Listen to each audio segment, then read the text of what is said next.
hello. Continue à causer la puissance. Et à canter la mouille en tout cas. On acclame très très fort. Voilà, c'était une façon de pleurer à son tour son père. Allez, papa n'a pas artistiquement. Voilà. Voilà, comme qui dirait, quand l'art. Kombo naye, oyo babote laye, ezali Lumbu Jacques. Tomesana ki kobenga ye Shiko Pululu. Ye abotami na Kinshasa le 22 février 1980. Atangi bongo na Institut technique de Makala, kuna wapi epai azwaki pe diplôme d'état. Azali mwana ya papa Makiadi Jacques na mama Maïmona Henriette. État civil na ye azalaki bongo célibataire, mais azali bongo papa Yabana Ebele. Et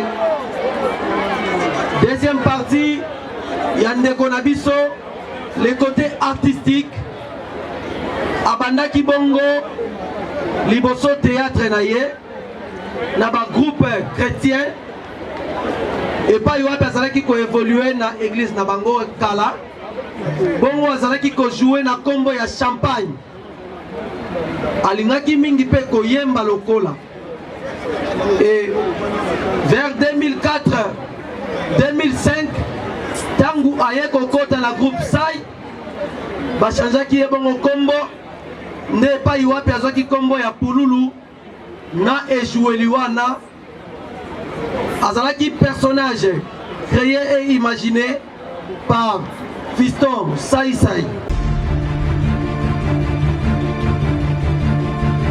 Aïe, aluka polémique te, aluka buzz te, yé nani, Aïcha Okoko, Aïcha Okoko Network, chaîne Nabino YouTube, à la pointe de l'information, na guerrière Nabino, Soda Makasi, Aïcha Okoko, Ibozui Wapi, Bazui Wapi, Foye, Abimana Nderenae, polémique ezate, aluka buzz te, Kranet Solobi, Aïcha Okoko Network, et Yelibino, Naba programme Yassika. Un programme pour étaler culture, sociale, nyonso information, il y a solo vérifié à la source. Pour Nabino, abonné à Aïcha Okoko Network. Aïcha Okoko Network, Boziane. Bana Diaspora, Yewana, Aïcha Okoko. Ouais, Aïcha Okoko Network, et Laura Mikolo. Nous sommes à AON, nous sommes au Japon. Ok, merci beaucoup. Natiki Yoji. Aïcha Okoko Network. Aïcha, aux une foulard, après excès de vie, au niveau Salamina Dama, au moment qu'il est noir à l'année. Kanangi Talala, Aïcha Okoko, ça la correct, on s'appelle là. C'est Okoko. Nous sommes pour Mirumba.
C'est la tristesse, hein. L'artiste est parti. Donc, on est venu presque la frère. Donc, je pense que Makamu Moussousou, to solo langa après, mais to ye karato to lela na ba collègue nyo sonde ba koufeli. Donc voilà. Ça fait toujours mal so koufeli mutu moi très important pour nayo et surtout to vivre trop to vendre ensemble. Donc to ana ba sentiment ya tristesse to na mawa.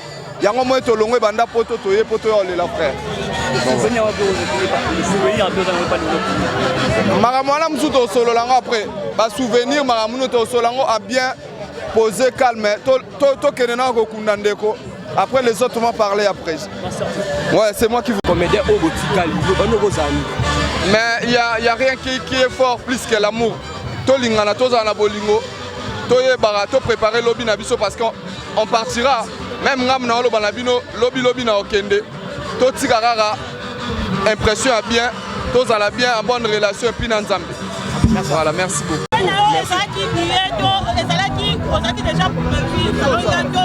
Non, je me suis là, non, les plus la Koufi, na sengi congé na musala, na sengi na ya, na zui congé une semaine, donc na zara na 5 jours, na osong vendredi. Merci beaucoup. C'est par la privée, j'ai pas droit à Lobango parce que tout ça la président a biso Luche Kapanga. Azami est placé, il y a Roloba Mamono tout ça là. Mais ce qui est vrai, et mon nom vivant par la maman, madame ya Pouloulou, juste après Bobstek, et puis voilà, tout le monde a eu, nous sommes ensemble. Merci beaucoup. S'il faudrait faire une lecture par rapport à la personne de Chico Pouloulou, Chico c'est un artiste d'abord, c'est un artiste, c'est un charismatique, et Chico a eu Valère Naé. Il ne se laissait pas aller. C'est un homme de caractère, ce qui est vrai. Là, il ne faut pas, personne ne va me contredire. Et c'est quelqu'un aussi de bien. Mis à part caractère naïe, Chico sait parler avec les gens, sait communiquer avec les gens. Et ce Rotia, Anemo, Naolobake, bravo l'artiste. Merci beaucoup. Merci vraiment. Lorsqu'on dit le deuil, les mots font souvent défaut. Silence s'il vous plaît, moi Nazolo Banassé. Éviter ma gueule, c'est un moment plein d'émotions. Moi, là, à coup du papa, mais elles ont fait ce discours quand même. Toi, tu as battu et toi, quand il a invoqué. Elles ont la combo, il y a des conneries, ni ensemble. Lorsqu'on dit le deuil, les mots font souvent défaut pour décrire ce que l'on ressent. On peut se sentir isolé, submergé par ses émotions et surtout bien seul avec sa douleur. Aujourd'hui, nous sommes réunis pour rendre un dernier hommage à celui qui pour beaucoup était Pouloulou, mais pour nous, Papa Lumbu Jacques Chico. Très cher papa, il restera de toi ce que tu as donné, en d'autres fleurira. Il restera de toi ce que tu as offert, ce que tu as sémé, en d'autres germera. Nous tous tes enfants, unis, venons te dire adieu, toi que nous aimons. Nous venons te remettre à Dieu, à jamais rejoindre tout ce que nous avons aimé, tous ceux qui nous ont déjà quittés. Tu es parti, nous ne te verrons plus. Nos cœurs pleurent l'inconsolable douleur. Nos yeux te chercheront dans les cieux. Pour toujours, tu seras dans nos cœurs. Aide-nous à ce que la joie illimitée naisse et demeure. La vie a décidé ton départ. Nous sommes obligés de te dire au revoir. Nous te remettons à Dieu. Jamais plus rien ne sera comme avant. Merci pour ce grand héritage qui est l'amour. Nous te promettons de rester unis avec le concours de nos mamans.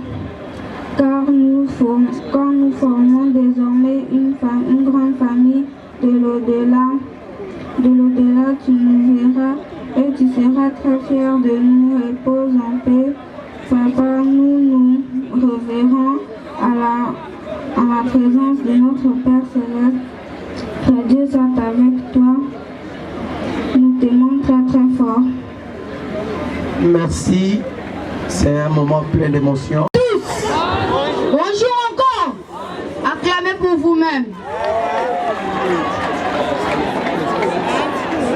Je n'ai pas beaucoup à dire, mais je voulais faire juste un petit... Un petit rien quoi? Un petit geste de mon père. Voilà.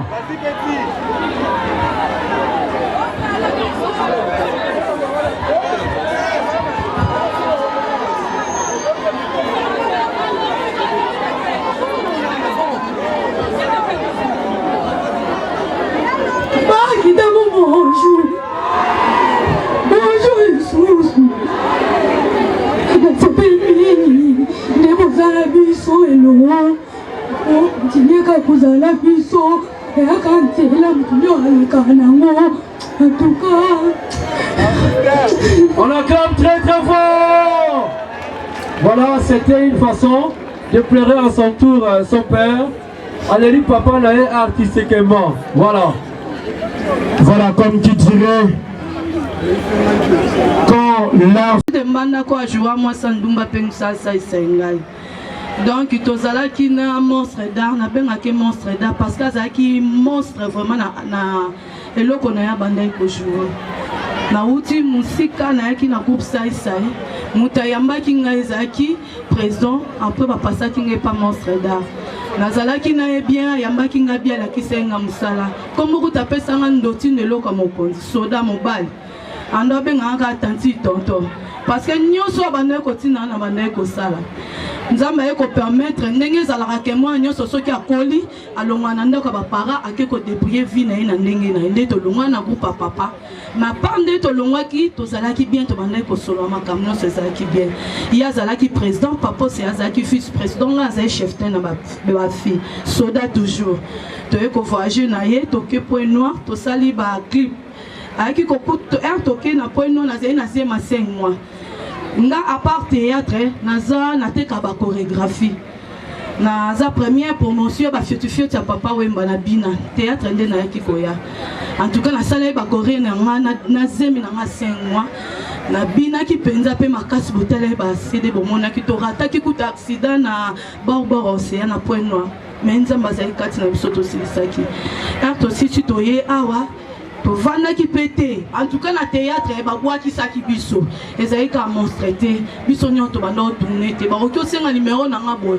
ba opesa te on a za te ba senga numéro monstre bouton toujours mais le pas tozali molende film nyoso ba ndo sanga na ba no zanga te mais ba film to sena na choc na bande na liboko awa non tozalaki na ye bien mutu ayeba ki eta mona ki azalaki minene mais abota mana charisme na ena on nzoto parce que monstre sozo solo na ye Papa so réponse azoka na moi temps hein azoka moi temps azalaki bien na biso tozalaki ne bien ti na suka yango to bai to lela ti na suka to tika ete na sepe makasi na batu nyonso ba landi biso ti na suka nzamba pambola bino merci beaucoup. OK, merci beaucoup. Banda bo mwana na ye azalaki ko sekisa likambo ekomeli ekomita ya musala eza lelote kasi nyonso azali azalaka malamu na bato toyebeli ye mabe te ela epai na ye eya na kitambo bana kitambo bazoyokanga bayebi na milie na ye kwa mutu ndenge nini azalaki même na famille mene wana ya komedi ezalaki kobanda bomwana na ye ti na ndenge eyokoma mosala na ye tozala mingi ya koloba te mawa ekomeli biso na famille eya likambo ya piske pasi comprenez, merci beaucoup Noko. Tobeti Maboko Makasi pour un témoignage. Yamona Naye. Merci beaucoup, c'est dur, c'est vraiment dur. Vraiment, ezali pasi, ezali mawa. Mais ngai na kokumi salaka nzambe po azali kinangai. Aza artiste monene lokola ngai. Asalama kama minene na monde toyebi, yango moni na leki.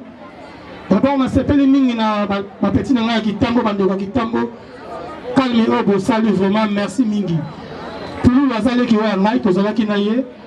tosala bamakambo oyo ya sala parce que tu n'es tomona makambo tout tomona vraiment paix à son âme Zambé azala na ye nous eza nzela ya biso nyonso. Merci beaucoup. Adieu pour le Chico. Merci. Voilà, merci. Voilà. Bonjour à tous. Ndeko oyo toye kolela lelo. Kombo na ye oyo babotela ye ezali Lumbu Jacques. Tomesana ki kobenga ye Chico Pululu. Ye abotami na Kinshasa le 22 février 1980. Atangi bongo na Institut technique de Makala kuna wapi epai azwaki pe diplôme d'état. Azali mwana ya papa Makiadi Jacques na mama Maimona Henriette. État civil na ye azalaki bongo célibataire mais azali bongo papa ya bana ebele. Et deuxième partie, Yande Konabiso, le côté artistique, Abandaki Bongo, Liboso Théâtre Naye, Naba groupe chrétien, et pas Yoa Azalaki ko évolué na église Nabango Kala, Bongo Azalaki ko joué na combo ya champagne, Alingaki Mingi pe ko yemba lokola. Et vers 2004, 2005, tangu aye kokota na groupe Sai, bachanjaki ye bongo kombo, ne pa iwapi azwaki kombo ya Pululu, na ejoueli wana, azalaki personnage créé et imaginé par Fiston Sai Sai. A évolué kuna, kino, aye koyebana, bipai nyonso. Na yango, pour na continuer pour biographie na ye malamu tokobenga mwana na ye bana na ye mibale plutôt en la personne ya Chanel Lumbu oyo akosala discours à l'intention de son père décédé ainsi que Jessie Lumbu qui va interpréter bel et bien son père. Jessie qui va faire pour nous les Pululu qu'on connaît tous et qu'on est venu pleurer ce matin. Merci Tobengi Bana, Mibale. Pendant que Bazali Koya,